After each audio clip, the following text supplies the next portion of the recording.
السلام عليكم ورحمة الله وبركاته. يألت سنو محرم سوست عند شيارات متو 36 كفل هيا يا أصول الثلاثة درساتشن بلفو درساتشن مجرشا يهجران واجب مهوننا كهجرا قاتياجي هونو أحكاموشن هيتنا. قال الشيخ رحمه الله تعالى: فلما استقر بالمدينة أمر ببقية شرائع الإسلام.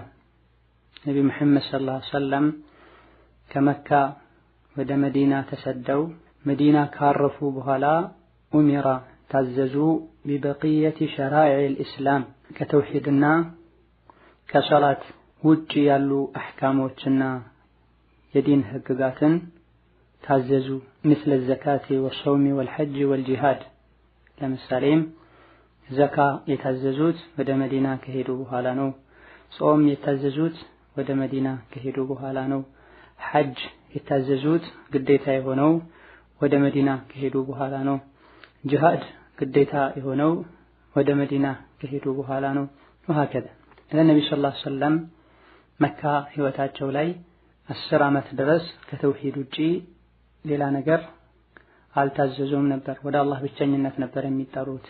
ከ10 ዓመት በኋላ ወደ ሰማይ በመውጣት ሶላትን ይዘው መተው ለ3 ዓመት መካ ውስጥ ሰግደዋል። ወደ መዲና ከተሰደዱ በኋላ የተቀሩ አህካሞችን ታዘበ። መዲና ከተሰደዱ በኋላ ተውሂድም የሰዎች ልብ ውስጥ ሲገባ ሶላትን በአግባቡ ሲሰግዱ የተቀሩ የዲን እስላም አህካሞችን አላህ ሱብሓነሁ ወተዓላ ደንግጓል። ለምሳሌም ብለው ሼኹ አዘካ ብሏል። ዘካ ግዴታ የሆነው መካ ነው መዲና በዑለሞች መሃል ኺላፍ አለበት። እዚህ ላይ እንደምናየውና ሌሎችም ዑለሞች እንደሚሉት ዘካ የተደነገገው መዲና ከሄዱ በኋላ ነው። ጾምና ሐጅ የተደነገጉት መዲና ላይ ነው። ጾም የተደነገገው 2ኛው ዓመት ላይ ነው። ሐጅ የተደነገገው ወይም ግዴታ የሆነው 9ኛው ዓመት ላይ ነው። ሌላው ጂሃድም ግዴታ የሆነባቸው ወደ መዲና ከተሰደዱ በኋላ ነው። በተደጋጋሚ ዘካ፣ ጾም፣ ሐጅ ምን ማለት እንደሆነ አይተናል። ጂሃድን በተመለከተ ዑለሞች ብዙ ብለዋል። የዲን እስላም ህግጋቶች ጾምም ይሁን ሐጅ፣ ሰላት፣ ዘካ አህካም ስርዓት እንዳላቸው መስፈርት እንዳላቸው ሁሉ ጂሃድም መስፈርት አለው፣ አደብ አለው። ይሄን ማወቅ ግዴታ ነውና ጂሃድን በተመለከተ አንዳንድ ነጥቦችን መጠቆም ወዳለሁ። ጂሃድ የሚለው ቃል 2 ትርጉም አለው። አንደኛው ሰፊ የሆነ ትርጉም ሲሆን ሌላኛው ጠባብ ትርጉም። ሰፊውን ትርጉሙን በምናይበት ጊዜ እስላምን ተግባራዊ ማድረግ፣ ወደ እስላም መጣራትና እስላምን ከፍ ለማድረግ የሚቻለውን ሁሉ ማድረግ ማለት ነው። ይሄ ጥቅል የሆነው ትርጉሙ ሲሆን ጠባቡን ትርጉሙ በምናይበት ጊዜ ደግሞ አንድ ሙስሊም ያልሆነን ሰው ወደ እስላም ከጠራው በኋላ እስላምን ከፍ ለማድረግ ብሎ መግደል ማለት ሲሆን የሚገድለው ካፍር ግን በሙስሊሞች ውስጥ የሀገሩን ህግ ጠብቆ ለመኖር ቃል የገባና በሰላም እንዲኖርም ቃል የተገባለት መሆን የለበትም። እንደዚሁ ደግሞ ከሙስሊሞች ጋር በሰላም ለመኖር የሰላም ስምምነት ካላቸው ሰዎች ውስጥ መሆን የለበትም። ጂሃድ ብዙ አይነት ነው፣ ደረጃዎችም አሉት። አላህ ሱብሓነሁ ወተዓላ ሱረቱል ፉርቃን ላይ ወጃሂድሁም ቢሂ ጂሃደን ከቢራ ይላል። በሱ ትልቅ የሆነ መታገልን ታገላቸው ሲል ሱረቱል ፉርቃን የወረደችው መካ ላይ ነው። መካ ጂሃድ አልነበረም። እነሆ በዚህ አያ የተፈለገው በቁርአን በማስረጃ ታገላቸው። ሐዲስ ላይ ኢማም አህመድ ባስተላለፉት ሐዲስም ነብዩ ሰለላሁ ዐለይሂ ወሰለም አልሙጃሂዱ መን ጃሃደ ነፍሰሁ ፊ ጣዓቲላህ፣ ሙጃሂድ ብሎ ማለት ነፍስያውን የታገለ ሰው ነው አላህን እንድትታዘዝ ብሎ። ሙሃጅር ማለት ደግሞ ወንጀልና ኃጢአትን የራቀ የተጠነቀቀ ሰው ነው ብሏል። በዚህም ሐዲስ መሰረት ትክክለኛ ሙጃሂድ ብሎ ማለት አላህ ያዘውን የሚታዘዝ የከለከለውን የሚከለከል ማለት ነው። ወንጀልን የራቀ ማለት ነው። ይህ ነው በመሰረቱ ትክክለኛ ጂሃድ የሚባለው። ነፍሱን ማስተካከል የቻለ ሌሎች ነገሮችን በአግባቡ መወጣት ይችላል። ነፍሱን ማስተካከል ያልቻለ ሰይፍ ይዞ ሜዳ ላይ ቢሰለፍም ነገሮችን ሊቋቋም አይችልም። ያን ነገሮችን በሰፊው ኢብኑል ቀይም ረሂመሁላህ ተዓላ ዛደል መዓድ የሚባለው ክታባቸው ላይ ጠቅሰዋል። በሌላኛውም አያ ላይ አላህ ወጃሂዱ ፊላሂ ሐቀ ጂሃዲሂ ሁወ ጅተባኩም ወማ ጀዐለ ዐለይኩም ፊዲን ሚን ሐረጅን ሚለተ አቢኩም ኢብራሂም ይላል። በአላህ ሱብሓነሁ ወተዓላ መንገድ ትክክለኛውን መታገል ታገሉ ይላል። በዚህም የኢብራሂምን መንገድ ተከተሉ ይላል። እንደሚታወቀው ነቢዩላህ ኢብራሂም ከጠላቶቻቸው ጋር በሰይፍ እንዳልተጋደሉ፣ ጦር ሜዳ ላይ እንዳልተገናኙ ይታወቃል። ወደ አላህ ብቻ ነው የተጣሩት። ነቢዩላህ ኢብራሂም አልተጋደሉም፣ ጂሃድ አላደረጉም። ከመሆኑም ጋር ሚለተ አቢኩም ኢብራሂም አለ አላህ ሱብሓነሁ ወተዓላ። በአላህ መንገድ የሚገባውን መታገል ታገሉ አለና ይሄም ኢብራሂም መንገድ እንደሆነ አላህ ገለጠ። ኢብራሂም ዳዕዋ ነው ያደረጉት፣ ሰዎችን ወደ ሐቅ ነው የጠሩት እንጂ መሳሪያ ይዘው አልተዋጉም። በመሆኑም ወደ ሐቅ መጣራት፣ በምላስ ሐቅን መግለጽ፣ ለሰዎች ሐቅን ማድረስ ጂሃድ ይባላል። እነሆ መግቢያ ላይ እንዳልነው ጂሃድ የራሱ የሆነ አህካምና ህግጋቶች አሉት። እነዚህን አህካሞችና ህግጋቶችን የጠበቀ ቁርአን ላይ ሐዲስ ላይ የተጠቀሰውን ጂሃድ አድርጓል ይባላል። መስፈርቶች ካልተሟሉ፣ ስርዓቶች ካልተጠበቁ ጂሃድ አይባልም። ሸሪዓችን ለሁሉ ነገር አደብ አስቀምጧል፣ ስርዓት አስቀምጧል፣ መስፈርቶች አሉት ብለናል። ካልሆነ ግን ጂሃድ የሚለውን ስም ሁሉም እንደፈለገ ከተረዳው እስላም ላይ ክፍተት ይፈጠራል። ዑመር ኢብኑ አብዱልዓዚዝ ረሂመሁላህ ተዓላ ይላሉ መን ዐበደላህ ቢጀህሊን አፍሰደ አክተረ ሚማ ዩስሊሑ። በጅህልና አላህን ሱብሓነሁ ወተዓላ የተገዛና ያመለከ ሰው ከሚያስተካክለው የሚያበላሸው ይበልጣል ይላሉ። እነሆ ካፍር በመሆኑ ብቻ ለመግደል ጥረት የሚያደርግ ሰው ጂሃድ ብሎ ማለት ሰይፍ ይዞ በማፍሰስ ነው ብሎ ያመነ ሰውም ብዙ ያጠፋል። መገደል ያለባቸው ነፍሶችን እንዲገደሉ ያደርጋል። እሱም ጂሃድ ላይ ሞቻለሁ ብሎ ጂሃድ ላይ ሞታለሁ ጀነት ገባለሁ ብሎ ነፍሱን ሁሉ ሊያጠፋ ያለ አግባብ ሊሞት ይችላል። አንድ ግለሰብ በሰሐቦች ዘመን ወደ ሁዘይፋ ኢብኑል የማን የረሱል ሰለላሁ ዐለይሂ ወሰለም ምስጢርን ያውቅ የነበረው ሰው ዘንድ መጣ። አቡ ሙሳ አልአሽዓሪም እዛሁ ነበረ።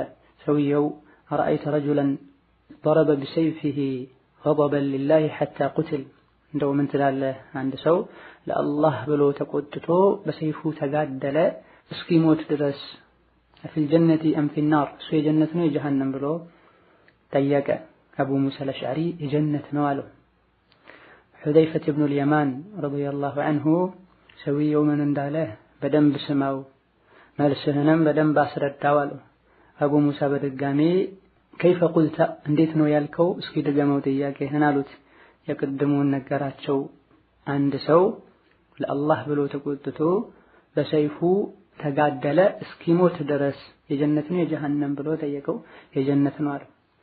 አሁንም ሁዘይፋ استفهم الرجل وافهمه ما تقول፣ ሰውየውን በደንብ ተረዳው መልስህንም አስረዳው።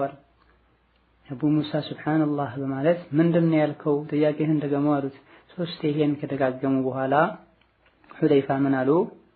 ሩወይደካ፣ ቀስበል إن صاحبك لو ضرب بسيفه حتى ينقطع فأصاب الحق حتى يقتل عليه فهو في الجنة، ጓደኛ በሰይፉ እስኪሞት ድረስ ከተጋደለ እሱ ሐቅ ላይ ከነበረ ያለው ድርጊቱ ሁሉ ሐቅ ላይ የተመሰረተ ከሆነ እሱ የጀነት ነው ከሞተ። وإن لم يصب الحق ولم يوفقه الله للحق، ሐቅ ላይ ካልነበረ በሚያደርገው ድርጊትም ይሁን በመሰረቱ ሐቅን አላህ ካልወፈቀውሳ فهو في النار፣ እሱ የእሳት ነው ይላሉ። አላህ Subhanahu Wa Ta'ala ይጠብቀን። ጂሃድን በተመለከተ ማንም ሊያወራ አይገባም። ትልልቅ ዑለማዎች ግንዛቤ ፍቅህ ያላቸው ኺብራ ያላቸው አላህን የሚፈሩ ጥልቅ እውቀት ያላቸው ብስለት ያላቸው ካልሆኑ በስተቀር ኢንተርኔት ስለ ጂሃድ አንብቦ ዩቲዩብ ላይ ስለ ጂሃድ ሰምቶ ስሜታዊ ሆኖ ጂሃድ የሚለው ዓለም ውስጥ ሊገባ አይገባም። ጂሃድ ነፍሶች እንዲጠፉ ንብረቶች እንዲወድሙ የሚያደርግ ተግባር ከመሆኑ አንፃር ከምንም በላይ ጥንቃቄ ያስፈልገዋል። እንደዚሁ እንደ ዘመኑ እንደ ማህበረሰቡ እንደ ጊዜውና እንደ ሁኔታው ጂሃድ ይለያያል። አብዱላህ ኢብኑ መስዑድ ነብዩ ጋር ሰለላሁ ዐለይሂ ወሰለም መጥቶ አዩል አዕማሊ አሐቡ ኢለላህ ዐዘ ወጀል ሲላቸው ረሱል ሰለላሁ ዐለይሂ ወሰለም አሰላቱ ዐላ ወቅቲሃ አሉት። ሶላትን ወቅቱን ጠብቆ መስገድ ነው አሉት።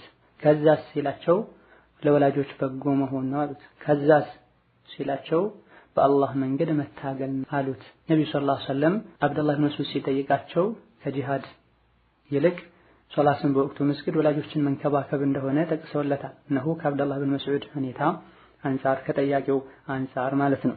ሌላ ሰው መጥቶ ረሱሉን ሰለላሁ ዐለይሂ ወሰለም ጂሃድ ላድርግ ፍቀድልኝ ሲላቸው አሐዩን ዋሊዳካ ወላጆችህ በሕይወት አሉን ብሎ ጠየቁት። አዎን አላቸው።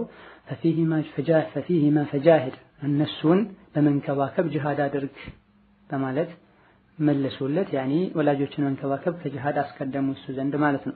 ከዚህና ከሌሎችም ነቢያዊ ተውጂሆች እንደምንረዳው የሸሪዓ አህካሞች እንደ ግለሰቡ እንደ ማህበረሰቡ እንደ ወቅቱና ሁኔታው ይለያያሉ። በመሰረቱ ሸሪዓ ሁሉም አንድ ነው። ጂሃድን በተመለከተ ዑለሞች በሰፊው ተናግረዋል። ፈርድ ዐይን የሚሆንበት እያንዳንዱን ግለሰብ የሚመለከትበት ሁኔታ አለ። በማህበረሰብ ውስጥ የተወሰኑትን የሚመለከትበት ሁኔታ ይኖራል። እንደዚሁ ሀገርን ለመጠበቅ ነፍስን ለመጠበቅ ንብረትን ለመጠበቅ ሲባል አንዳንዴ ይተዋል፣ ሌላ ጊዜ ይደረጋል። ጂሃድ እስከ መጨረሻ እስከ ቅያማ ድረስ አለ። ጂሃድን የለም ቆሟል ማለት አይቻልም። ከአህለ ሱና ወል ጀማዓ እምነት አንዱ ጂሃድ አለ፣ ላኪን ሸርጡን ካሟላ ማለት ነው። እዘን ጂሃድ ብዙ አይነት ነው ብለናል ከላይ። ወደ እስላም መጣራት ጂሃድ ነው። እንደዚሁ እስላምን ለመርዳትና ለመጠበቅ ደፋ ቀና ማለት ጂሃድ ነው። ኡመቱ ዲኑን እንዲያቅ ኢማኑን እንዲያጠናክር ማድረግ ጂሃድ ነው። ጠቃሚ ዒልምን ማስተማር ጂሃድ ነው። እስላምን ለማጥፋት ጥረት የሚያደርጉ ብዥታ የሚለቁ ሰዎችን ብዥታ መመለስና ሰዎች እስላም ላይ እንዲጸኑ ማድረግ ጂሃድ ነው። ሙስሊምና እስላምን የሚካድም ነገር ሁሉ ጂሃድ ውስጥ ይገባል።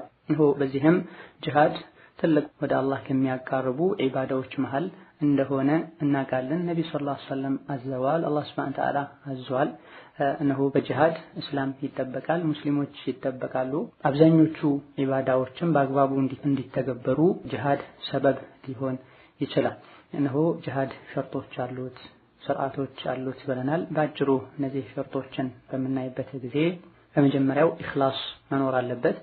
የሚዋጋው ለአላህ ብሎ መሆን አለበት። እስላምን ከፍ ለማድረግ ብሎ እስላምን ለመጠበቅ ብሎ መሆን አለበት። ብዙ ሰዎች ጂሃድ ብለው ይሄዳሉ፣ ይዋጋሉ። ላኪን የተወሰኑት ለዝና ሲሉ ነው፣ ሌሎቹ ለምርኮ ሲሉ ነው፣ ሌሎቹ ለሴት ሲሉ ነው፣ ለጀብድ ሲሉ ነው ኢላ አኺሪሂ። ይሄ በነብዩ ሰለላሁ ዐለይሂ ወሰለም አንደበት ተገልጿል። አርረጁሉ ዩቃቲሉ ሂምየተን፣ አንዳንድ ሰው ለጎሳው ብሎ ይዋጋል፣ ሌላኛው ለመታወቅ ብሎ ይዋጋል። ተዘረዘረላቸው ብዙ። ነብዩ ሰለላሁ ዐለይሂ ወሰለም ሙጃሂድ ማለት የአላህ ቃል ከፍ እንዲል ብሎ የተዋጋ ነው ብለው በሩን ዘግተዋል። ሁለተኛው አልቁድራን፣ አቅም መኖር አለበት። ጠላትን ለመጋፈጥ አቅም መኖር አለበት። ጠላትን አደብ ለማስያዝ አቅም መኖር አለበት። ይሄ ሙሂም የሆነ መስአላ ነው። በዚህ ዙሪያ ዑለሞች ብዙ ብለዋል። አቅም ሳይኖር ጠላትን መመከት የሚቻልበት ጠላትን መመለስ የሚቻልበት አቅም ሳይኖር ጂሃድ ውስጥ መግባት እንደማይቻል ዑለሞች ተናግረዋል። ከጂሃድ ተያያዥ የሆኑ ቁርአን አያዎች ላይ እንደምናየውም አቅምን ከግምት ውስጥ ያደረገ ሆኖ እናገኘዋለን። ፈስፈህ ዐንሁም ወቁል ሰላም፣ አቅም ባልነበረበት ጊዜ ነብዩን ሰለላሁ ዐለይሂ ወሰለም ፈስፈህ ዐንሁም ወቁል ሰላም፣ ይቅር በላቸው ሰላም በል፣ ፈስብር ሰብረን ጀሚላ፣ ያማረ ትዕግስትን ታገስ በማለት አላህ ሱብሓነሁ ወተዓላ ሰብር እንዲያደርጉ ነበር የሚያዛቸው። ለዚህ ነው ሸይኹል ኢስላም ያሉ መን ካነ ፊል ሙእሚኒነ ቢአርድን ሁወ ፊሃ ሙስተድዐፍ፣ ሙእሚን ሆኖ ያለበት ሀገር ላይ ደካማ ከሆነና የበታች ከሆነ ወይም ደግሞ አው ፊ ወቅትን ሁወ ፊህ ሙስተድዐፍ፣ በመሰረቱ ጠንካራ ቢሆንም አንድ ወቅት ላይ ግን ከደከመና ጫና ከበዘበት የበታች ከሆነ ፈልያዕመል ቢአያቲ ሰብሪ፣ ሰብር አድርጉ የሚሉ አያዎችን ተግባራዊ ያደርግ። ወሰፍሒ ዐመን ዩእዚላህ ወረሱለሁ፣ አላህን ሱብሓነሁ ወተዓላ አዛ የሚያደርግ ረሱልን አዛ የሚያደርግ ሙእሚኖችን አዛ የሚያደርግን ሰው በሰብር በትዕግስት ተቋቁሞ ሊያሳልፍ ይገባል። ወአማ አህሉል ቁዋ፣ አቅም ያለው ከሆነ ቁርአን ላይ ቃቲሉ አኢመተል ኩፍሪ በሚለው የቁርአን አያ መሰረት ይኖር ይላሉ። አቅም ካለው ይጋፈጥ፣ ከሃዲያንን እስላምን ለማጥፋት የሚሞክሩ ዳዕዋን ለመዝጋት የሚሞክሩ ይጋፈጥ። አቅም ከሌለው ግን ሰብር ያደርግ ይላሉ። ይህ አቅምን በተመለከተ ሲሆን ሌላኛውና ሶስተኛው መስፈርት በመጋደል ምክንያት በጂሃዱ ምክንያት ሙስሊሙ ላይ የባሰ መዘዝ መምጣት የለበትም። ተዋግቶ ጂሃድ ተደርጎ ከሚገኘው ጥቅምና በመዋጋት ምክንያት ከሚመጣው ጉዳት አንፃር ሁለቱ ሲመዛዘን ጂሃድ በመደረጉ ምክንያት የሚመጣው መዘዝ ሳይደረግ በፊት ከነበረው ጉዳት የሚበልጥ ከሆነ ይተዋል። ማንኛውም ነገር በሸሪዓችን መስለሐና መፍሰዳ የሚባል ነገር አለው። ጥቅምና ጉዳቱ ተመዛዝኖ ጥቅሙ በልጦ ከተገኘ ነውና የሚደረገው። አራተኛው መስፈርት ጂሃዱ የሙስሊሞች መሪ አዞ መሆን አለበት። የሙስሊሞች መሪ ሳያዝ ለሙስሊሞች መሪ ሳይኖራቸው ጂሃድ አይቻልም፣ አይፈቀድም፣ ግዴታም አይሆንም። መሪው ደግሞ የተሟላ መሪ መሆን አለበት። የራሱ የሆነ ግዛት ያለው፣ የራሱ የሆነ ሰራዊት ያለው ሙተካሚል የሆነ መሪ ሊኖር ይገባል። እነዚህና መሰል የሆኑ አህካሞች አሉ። ይህ የሚዋጋውን ሰው ጂሃድ የሚያደርገውን ሰው በተመለከተ ሲሆን በጂሃድ ሰዓት የሚዋጉትን ሰው በተመለከተ ደግሞ እንደዚሁ ሸርጦች አሉ። አንደኛው የሚጋደሉት ካፍርም ቢሆን ዝምይ መሆን የለበትም ይላሉ። ዝምይ ብሎ ማለት በሙስሊሞች ሀገር የሙስሊሞችን ሕግ አክብሮ ተገዝቶ የሚኖር ማለት ነው። እሱን መግደል አይቻልም። ሁለተኛው ሙዓህድ መሆን የለበትም ይላሉ። ሙዓህድ ብሎ ማለት በሱና በሙስሊሞች መሃል የሰላም ስምምነት ያለ ካፍር መሆን የለበትም። እንደዚሁ ሙስተእመን መሆን የለበትም ይላሉ። ሙስተእመን ብሎ ማለት በመሰረቱ የእስላም ጠላት የሆነ ሙስሊሞችን በተለይ ሊያጠቃ የሚሞክር ቢሆንም ላኪን ሙስሊሞች ሀገር ገብቶ እንዲወጣ በሰላም ገብቶ እንዲወጣ የሰላም ዋስትና የተሰጠው ማለት ነው። እዚህ ላይ የሙስሊሞች መሪም ቢሰጠው ከሙስሊሞች ውስጥ አንድ ግለሰብም ቢሰጠው ይሄ አማን ይባላል። ማንኛውም በሰላም ገብቶ ለመውጣት ዋስትና የተሰጠውን የእስላም ጠላት እንኳን ቢሆን የገደለ ሰው የጀነትን ሽታ አያሸትም ብለዋል ነብዩ ሰለላሁ ዐለይሂ ወሰለም። አራተኛው የሚዋጉት ሰው ቀድሞ እስላም የደረሰው መሆን አለበት። ወደ እስላም ግባ ተብሎ ተጠርቶ ተመክሮ መሆን አለበት። ነብዩ ሰለላሁ ዐለይሂ ወሰለም ምንጊዜም የጦር ሰራዊትን ከማስተማራታቸው በፊት ወደ እስላም ጥሯቸው፣ መከሯቸው። እምቢ ካሉ ግብር እንዲከፍሉ እዘዟቸው። እምቢ ካሏችሁ ፈስተዒኑ ቢላሂ ወቃቲሉሁም ይላል። አምስተኛው የሚጋደሉት ሰው የሚገድሉት ሰው የሚዋጉት ሰው በመሰረቱ መገደል የሚገባው መሆን አለበት። ያኒ እስላምን ሙስሊሞችን ለማጥፋት የሚጥር እጁ ላይ መሳሪያ የያዘ መሆን አለበት። ወይላ ሴትን መግደል እንደማይቻል፣ ህፃናትን መግደል እንደማይቻል፣ ሰራተኛን መግደል እንደማይቻል፣ እድሜው የገፋ የጃጀ ሽማግሌን አረጋውያንን መግደል እንደማይቻል፣ ውጊያን ትቶ ከሰው ጋር መኖርን ትቶ አንድ ጥግ ይዞ ያለን ሰው መግደል እንደማይቻል ነብዩ ሰለላሁ ዐለይሂ ወሰለም ተናግረዋል። እነሆ ከላይ የተጠቀሱት መሳሪያ ይዘው ለመዋጋት ተዘጋጅተው ከመጡ ይገደላሉ፣ አለበዚያ ግን አይገደሉም። ሸሪዓችን ለሁሉ ነገር አደብ ገደብ ያበጀ ስርዓት ያበጀ ሸሪዓ ነው።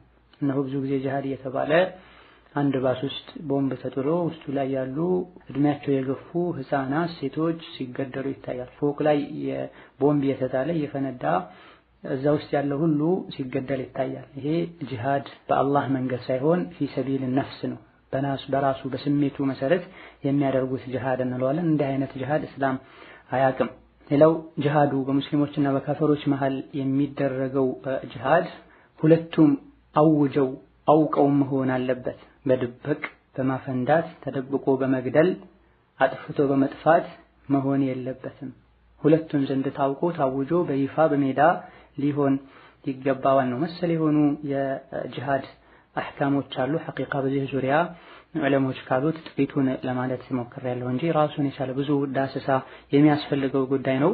ሁላችንም አላህን ልንፈራ ጥንቃቄ ልናደርግ ይገባናል። ከድንጋይ ተያያዥነት ያላቸው ጉዳዮችን በድፍረት ልንዳስሳቸው ደስ ስላሉንና ቀለል ብለው ስላገኘናቸው መልስ ልንሰጥባቸው አይገባም። ሸሪዓችን ጂሃድን የደነገገው መቼ ነው? መዲና ከሄዱ በኋላ የሂጅራ 2ኛው ዓመት ላይ ነው የታዘዘው። ጂሃድ ዓላማ አለው። ይሄን ዓላማ የሚያሳካ ግቡን የሚመታ ከሆነ ይደረጋል፣ አለበዚያ ይተዋል። ጂሃድ ብሎ ማለት ደም ማፍሰስ ነው ብለው ለማመን እስላምን የሚጠሉ አሉ። የረሱል ሰለላሁ ዐለይሂ ወሰለም ጂሃድ በምናይበት ጊዜ ራሳቸው የተሳተፉበት 27 ሌሎችን ልከው ደግሞ የተካሄደ 60 በድምሩ ወደ 87 ጂሃዶች ተካሂደዋል፣ ጦርነቶች ተካሂደዋል በነብዩ ሰለላሁ ዐለይሂ ወሰለም ዘመን። ላኪን የዚህ ሁሉ ጦርነትና ጂሃድ ዓላማ ነበረው፣ ግብ ነበረው፣ መሰረት ነበረው። አልፊትነቱ አሸዱ ምን አልቀትል ነው አንዱ ዓላማው።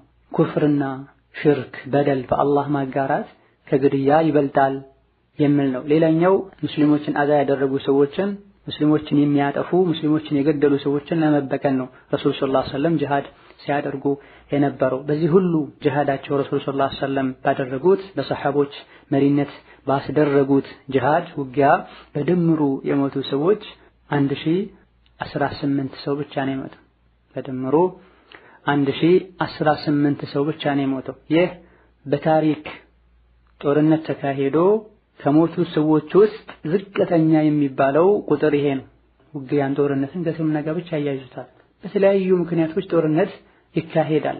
የድሮ ህዝቦች ሁሌ ሲገዳደሉ እንደነበረ ነው። በሀገራችንም ይሁን በተለያዩ ሀገሮች በጎሳ ግጭት፣ በድንበር፣ በተለያዩ ነገሮች ሰዎች ይፋጃሉ።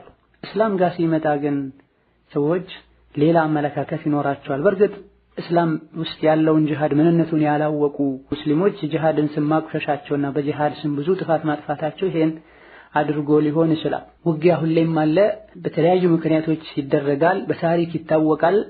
ሚሊዮኖች ያለቁበት ውጊያ አለ። የዓለም ጦርነት ላይ እንደሚታወቀው እስላም ባዘዘው ሸሪዓ መሰረት የተደረገው ውጊያ ጦርነት እጅግ በጣም ዝቅተኛ ደም የፈሰሰበት ጦርነት ነው። በድምሩ 87 ጦርነቶችን አካሂደዋል ነብዩ ሰለላሁ ዐለይሂ ወሰለም። በዚህ ሁሉ ግን የፈሰሱ ደሞች የጠፉ ነፍሶች 1018 ብቻ ናቸው። እነሆ የነብዩ ሰለላሁ ዐለይሂ ወሰለም ጦርነት የነብዩ ሰለላሁ ዐለይሂ ወሰለም ውጊያ ዓላማ አለው። እንዲሁ ፊት ለፊት የመጣ ሁሉ ግደል አይልም። ካንተ ጋር ያልተግባባን ሁሉ ግደል አይልም። ደም የማፍሰስ ሱስ አልነበረባቸውም ነብያችን ሰለላሁ ዐለይሂ ወሰለም። በል ደምን ይጠብቁ ነበር። የሰው ልጅ እንዲከበር ያደርጉ ነበር። ቅድም እንዳልነው ሁለት ሕክማዎች ነበሩት፣ ሁለት ምክንያቶች ነበሩት የነብዩ ሰለላሁ ዐለይሂ ወሰለም ጂሃድ። ሌሎችን ውጊያዎችን በምናይበት ጊዜ ይሄን ከግምት ውስጥ አያደርጉም። ሊላህ ብለው አይደለም የሚዋጉት። አሊ አንድ ጠላታቸውን መሬት ላይ ጥለው ደረቱ ላይ ቁጭ ብለው አንገቱ ላይ ሰይፋቸውን ሊያሳርፉ ሲሉ ፊታቸው ላይ ተፋባቸው፣ ተሰውት ተነሱ። ሰዎች ይሄን ሁሉ ታግለህ መሬት ላይ ከጣልከው በኋላ ሰይፍህን አንገቱ ላይ ማሳረፍ ከቻልክ በኋላ እንዴት ተለቀዋለህ ሲሏቸው እስከዛች ቅጽበት ድረስ የምታገለው የነበረው የእስላም ጠላት በመሆኑና ሙስሊሞችን ለማጥፋት በመምጣቱ ነበረ። ላኪን ፊቴ ላይ ሲተፈብኝ ንያዬ ይበላሻል፣ ለራሴ ለበቀል ብዬ የገደልኩት ይሆንብኛል ብዬ ተውኩት ይላሉ። هكذا كان الصحابة رضوان الله عليهم وباقي أئمة الإسلام ሰሐቦችና ሌሎችም የዲን መሪዎች በዚህ መልኩ ነበር ጂሃድ የሚያደርጉት። ለነፍሳቸው በቀል ብለው አያደርጉም ነበር ነው። በላንዱ ሰሐቢ ከጠላቱ ጋር የተፋለመ ሳለ ላኢላሃ ኢላላህ አለ። ዝም ብሎ ግን ገደለው። ለረሱል ሰለላሁ ዐለይሂ ወሰለም ተነገራቸው። ላኢላሃ ኢላላህ ያለ የእስላም ጠላትነቱን የተወ እስልምና ውስጥ የገባ እንዴት ገደልከው ሲላቸው ሰይፌን ፈርቶ ነው ላኢላሃ ኢላላህ ያለው ሲላቸው ልቡን ከፍተህ አይተሃል እንዴ አሉት። በል ተጸጸተ። እንደው ከዛ ቀን በፊት ባልሰለምኩና የሰለምኩት ከዚህ ጥፋቴ በኋላ በሆነ እስክል ድረስ ተጸጸትኩኝ፣ ተቆጨሁኝ ይላል። እነሆ ሌሎች ውጊያዎችን በምናይበት ጊዜ ይህን ከግምት ውስጥ ያስገቡም። ሁሉንም ነው የሚረሽኑት። በየጊዜው እየታየ ነው። ብዙ ግፎችና በደሎች ይታያሉ ከእስላም ጠላቶች። ነሰላህ ሰላማ ወልዓፊያ። የመጀመሪያው የዓለም ጦርነት ላይ የሞተውን ህዝብ ብዛት በምናይበት ጊዜ ነብዩ ሰለላሁ ዐለይሂ ወሰለም በዚህ እድሜያቸው ካደረጉት ውጊያ ከሞቱ ነፍሶች ከጠፉ ነፍሶች ጋር ስናነጻጽረው ሰማይና ምድር ነው። የመጀመሪያው የዓለም ጦርነት ጊዜ ላይ 6,400,000 ሰው ነው የሞተው። ሁለተኛው ላይ ከ35 እስከ 30 ሚሊዮን ከ35 እስከ 30 ሚሊዮን የሚደርሱ ነፍሶች ጠፍተዋል። ምንድን ነበር ጥቅሙ? ማን ተጠቀመ? በዚህ ሁሉም ያውቃል። ምንም ሰብአዊ ጥቅም ያልነበረው ውጊያ ነው። ደሞች የፈሰሱበት፣ ሰዎች ያለቁበት፣ ጉድ ያሰኘ ውጊያ ነው። ይህ ባጭሩ ጂሃድን በተመለከተ መባል ያለበት ነጥብ ነው። ኢንሻአላህ ሌላ ጊዜ ተመሳሳይ ተያያዥ የሆኑ አህካሞችን ደርሳችን ላይ እንዳስተሳለን በኢዝኒላህ ተዓላ። ጂሃድ የተደነገገው መዲና ከሄዱ በኋላ ነው። ወልአዳኑ አዳንም ግዴታ የሆነው የሂጅራ ሁለተኛው ዓመት ላይ ነው ግዴታ የሆነው። ከዛ በፊት በምን መልኩ ሰዎችን ወደ ሶላት እንጥራ ብለው የተለያዩ ሐሳቦችን ሰንዝረው ነበር ሰሐቦች። የተወሰኑት የሶላት ወቅት ሲገባ ከበሮ እንምታ፣ ሌሎቹ ጥሩምባ እናዘጋጅ፣ ሌሎቹ እሳት እናንድድ። ሁሉንም ነብዩ ሰለላሁ ዐለይሂ ወሰለም አልተቀበሉትም ከሌላ እምነት ተከታዮች ጋር ስለሚያመሳስል። መጨረሻ ላይ አላህ ሱብሓነሁ ወተዓላ ለሰሐቦች በህልማቸው አዳንን እንዲሉ አላህ አመላክቷቸው ከረሱል ሰለላሁ ዐለይሂ ወሰለም መተው ነግረዋቸዋል። አብደላህ ብን ዘይድ ወከዛሊክ ዑመር ብን አልኸጣብ በህልማቸው አዳን ሲሉ አይተው አዳንን ቃል ሐፍዘው ለነብዩ ሰለላሁ ዐለይሂ ወሰለም መተው ሲነግሯቸው ለብላል አስተምሩት። ፈኢንሁ አንዳ ሚንከ ሰውተን የብላል ድምፁ ካንተ የጠራና ከፍ ያለ ነው፣ ለብላል አስተምረው ብለውት ብላል በየሰዓቱ አዳን ይል ነበረ። እነሆ አዳን ፈርደል ክፋያ ነው። የተወሰኑ ሰዎች የተወሰኑ መስጂዶች ላይ አዳን ከተባለ ሌላው ባይባል ችግር የለውም። ሙሉ በሙሉ ከተተወ ግን ሁሉም ወንጀለኛ ይሆናሉ። የሙስሊም ሀገር ወይም ደግሞ ሙስሊሞች ያሉበት ሀገር መሆኑ የሚታወቀውም አንድ ሀገር በአዳን ነው። አዳን የሚሉ ሰዎች የቂያማ ቀን ከሁሉም የበለጠ ረጅም የሆነ አንገት እንዳላቸው ነብዩ ሰለላሁ ዐለይሂ ወሰለም ተናግረዋል። ሙእዚኖች የቂያማ ቀን ድምጻቸውን የሰማ ነገር ሁሉ ይመሰክርላቸዋል ብለዋል። ዛፍ ቅጠሉ ሁሉ ሳይቀር አዳን ትልቅ ማዕረግ አለው። አህካሙን ማወቅ ያስፈልጋል። አዳን የሚለው ሰው ጊዜውን የሚያውቅ መሆን አለበት። ድምፁ የሚሰማና ጥርት ያለ ድምጽ ያለው መሆን አለበት። ኢላ አኺሪሂ ወልአምሩ ቢልማዕሩፍ በመልካም ማዘዝ ወነህይ ዐኒል ሙንከር ከመጥፎ መከልከልም ግዴታ የሆነው መዲና ከሄዱ በኋላ ነው። ነብዩ ሰለላሁ ዐለይሂ ወሰለም መካ ላይም ቢሆን በመልካም ከማዘዝ ከመጥፎ ከመከልከል ወደ ኋላ አላሉም። ላኪን መዲና ከሄዱ በኋላ ይህ ነገር ተጠናክሮ ቀጥሏል። ሌሎችም ላይ ግዴታ ሆኗል እንደ ደረጃው ማለት ነው። ከፍተኛው በእጅ መጥፎን ነገር ማስወገድ ነው። ጥሩ ነገር እንዲሰራ ማድረግ ነው። ይህ አቅም ላለው ስልጣን ላለው ሰው ነው። ይህ ካልተቻለ በምላስ ነው። ይሄ ዑለሞችና መናገር የሚችሉ ሰዎች በአግባቡ በሕክማ በመውዒዛ አልሐሰና በጅዳል አልማዕቁል ሰዎችን ማስተማር ማለት ነው። ይሄን ያልቻለ ደግሞ ሶስተኛውና የመጨረሻው ደረጃ በልብ ነው። በልብ መጥላት ወንጀልን ጥሩን ነገር ይሄ ነገር በተደረገ ብሎ መመኘት ነው። ወዳሊካ ضعف الإيمان ብሏል። በልብ መጥፎን ነገር በልብ ብቻ መጥላት ዝቅተኛው ኢማን ነው ብሏል። መጥፎን ነገር በልብ ከጠሉ ከቦታው ዞር ማለት ግዴታ ይሆናል ነው። ለመልካም ማዘዝና ከመጥፎ መከልከል ከትልልቅ የዲን እስላም መገለጫዎች መሃል አንዱ ነው። ጂሃድም ከዚሁ ይቆጠራል። የተሳሳቱ ሰዎች ስህተታቸው ኡመቱ ላይ እንዳይሰራጭ ከስህተታቸው ማስጠንቀቅም እዚህ ውስጥ ይጠቀሳል። ወገይሩ ዛሊካ ሌሎችም ሚን ሸራኢዕ ኢስላም የዲን እስላም ህግጋት በሙሉ መዲና ከሄዱ በኋላ ነው የተደነገጉት ከሶላትና ከተውሂድ ውጪ ማለት ነው። ለወላጆች በጎ መሆን፣ ዝምድናን መቀጠል፣ አማናን መጠበቅ፣ መልካም ስነ ምግባርን ማንጸባረቅ መሰል የሆኑ ነገሮች ዋጅብና ግዴታ የሆኑት መዲና ከተሰደዱ በኋላ ነው። አኸዘ ዐላ ሃዛ 10 ሲኒን በዚህ መልኩ መዲና ላይ ለ10 ዓመት ቆይተዋል ነው። እስላምን ሲያስተምሩ ወደ ኸይር ነገር ሲጣሩ መዲና ላይ ለ10 ዓመት ቆይተዋል። ከመዲና ከ10 ዓመት ቆይታ በኋላ ምን እንደተከሰተ ኢንሻአላህ ተዓላ በቀጣይ ደርሳችን እናያለን። ወላሁ አዕለም። ሰላም አለይኩም ወራህመቱላሂ ወበረካቱሁ።